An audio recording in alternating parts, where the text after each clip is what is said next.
Welcome to the Slop Temple. We pray this video helps. In this video, I will show how to make shrimp dipping sauce. First, let's gather everything we need. You'll want 1/2 cup of ketchup, 2 tablespoons of prepared horseradish, and 1 tablespoon of fresh lemon juice. Don't forget 1 teaspoon of Worcestershire sauce and a dash of your favorite hot sauce for a little kick. Have a small bowl and a whisk ready to go. Now that you have all your ingredients, let's start mixing. Begin by pouring the 1/2 cup of ketchup into your small bowl.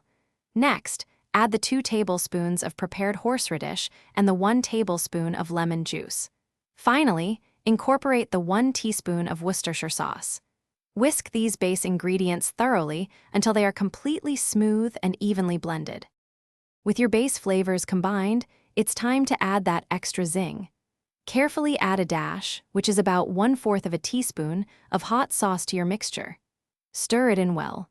Now, taste your sauce and feel free to adjust the seasonings. You might want to add a pinch of salt or a fresh grind of black pepper to perfectly suit your palate.